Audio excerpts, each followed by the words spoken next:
guys, so as you know, today is the 1st of February, which means spring is on its way. The days are getting longer, birds are beginning to sing a bit more, but it also means that it is the feast day of Saint Brigid of Ireland. So Saint Brigid, I think she's not as famous as Saint Patrick because everybody knows about Saint Patrick, but she is also another patron saint of Ireland. And that is why today I have made what is called a Brigid's cross. Traditionally it's meant to be made with reeds.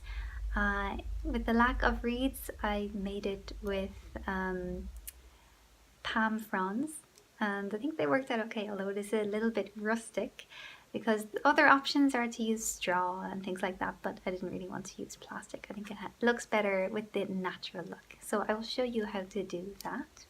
And also I'll tell you a little bit about Brigid. And I especially like Saint Brigid because today is my name day. So it's not my name day really, because my name is Carol, but it's my confirmation name day. So if you don't know about confirmation names because I don't think it happens in every country, not even in every Catholic country, but in Ireland, Catholic girls choose another name of their own choosing, usually of a saint that they really admire or they like some work that she did in her life, and the same for boys as well. The boys choose a confirmation name too, and it just gets added on to their name. So I chose Brigid, and I always really liked mythology and history, everything about spring. So I think maybe that was why I chose her. Anyway, a little bit about Brigid. There are many stories about her, but there is actually debate over whether she was a real person or not. And that is because she has the same name as the pre-Christian Celtic goddess Brigid, who is thought... It is thought the previous pre-Christian Brigid was a continuation of the Indo-European dawn goddess. So that's what leads to the confusion about Saint Brigid, whether she was real or not. But many people think that after she died, maybe the stories of the pre-Christian Brigid and the Christian Brigid kind of melted together, and it's just they're all ascribed to Saint Brigid now. And another connection with the past with Saint Brigid is her feast day. The 1st of February is also the date of Imbolc, which was the pagan festival for the coming of spring, halfway between the winter solstice and the spring equinox. So it's obviously a very important feast, one of the most important in the year, along with Beltane, which is in May, Lunasa in August, and Samhain around Halloween, the 31st of October, 1st of November. So let's have a look at how to make the Brigid's cross, and we'll talk a little bit more about the life of Saint Brigid. Okay, so here's the best diagram I could find online that describes it really clearly. As you can see, you take one reed or straw or pipe cleaner or whatever you're having, leave it straight, then get another one, bend it around it right in the middle, or bend it over it, flatten it out, straighten it out, then get another reed or straw, fold it in half around what you've just folded, and then continue on adding on the folded reeds in a circle. Brigid was born in the year 451 AD. Some early accounts of her life have been a bit difficult to verify because of the legendary quality of the stories. However, 3 biographies agree that her mother was Brocha, a Christian Pict slave who had been baptized by Saint Patrick, and her father was Dubhach, a chieftain of Leinster.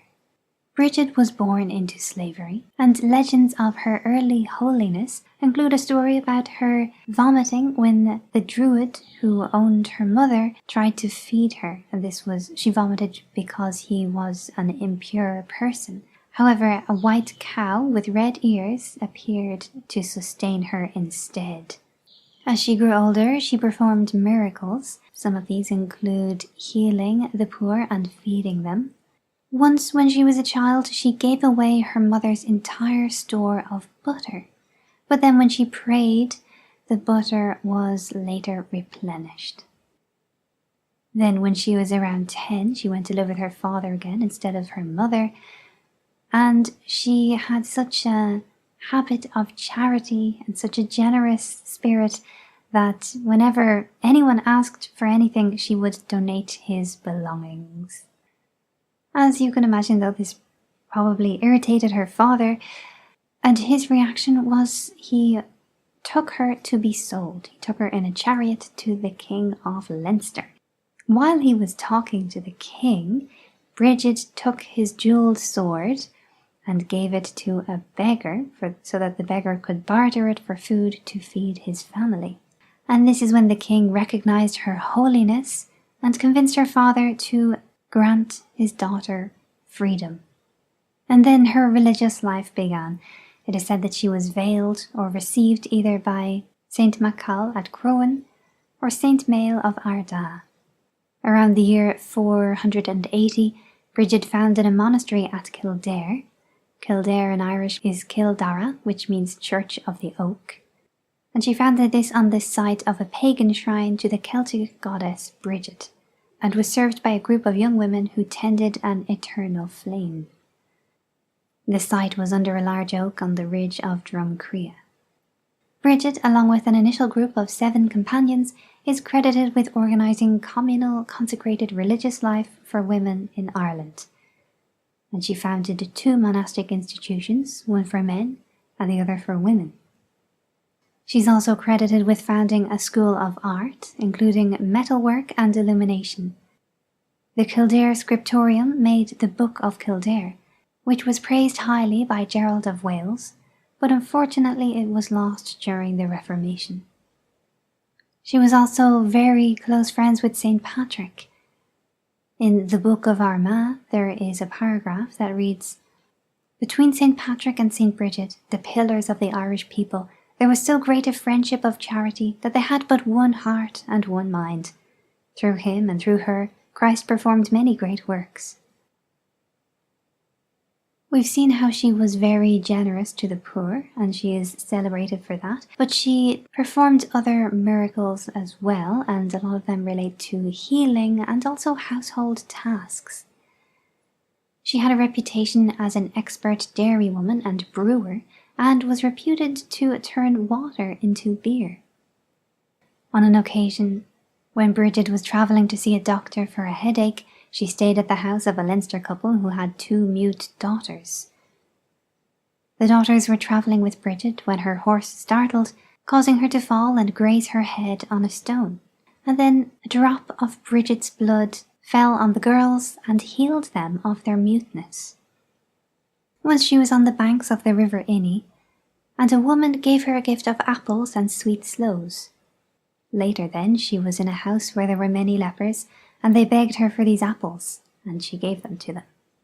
But the woman who had given the gift to Brigid in the first place became angry about this, because she said that she had not given the gift to the lepers, she had given it to Brigid. This in turn made Brigid angry, so she cursed the fruit tree so that they would no longer bear fruit. Later another woman gave Brigid the same gift of apples and sweet sloes, and once again Brigid gave the fruits to the begging lepers. This woman, instead of getting angry, asked that she and her garden be blessed.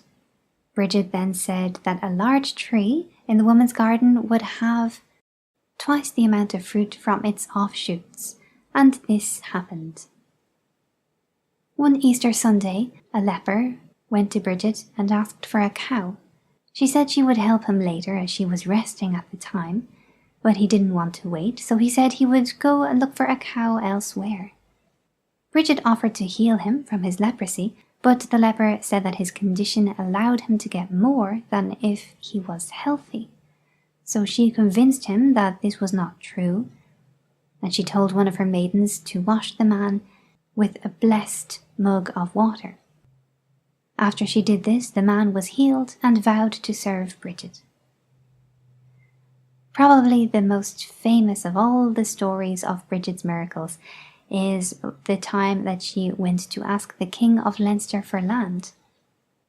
While they were talking, she told him that the very place where she stood was the perfect spot for a convent, because it was beside a forest that would supply them with firewood and berries. There was a lake nearby for water, and the land was fertile. But the king merely laughed at her and said he would not give her any land. Brigid prayed and asked God to soften the king's heart. So she smiled at him and asked him if he would give her as much land as her cloak would cover. The king thought that she was joking, seeing as a cloak is really a very small area, but however he agreed. She told 4 of her sisters to take up the cloak, but instead of laying it flat on the ground, each of them, with a face turned in a different direction, began to run very fast, and the cloth actually grew, and it was spreading out over the land. It even began to cover many acres of land. The king got a fright, as you might think. He asked her what was going on, and she said that her cloak was covering his whole province to punish him for his lack of generosity to the poor. So he asked her to call her maidens back and told her that he would give her a decent plot of ground. Soon afterwards, that king became a Christian and began to help the poor, and even commissioned the building of the convent.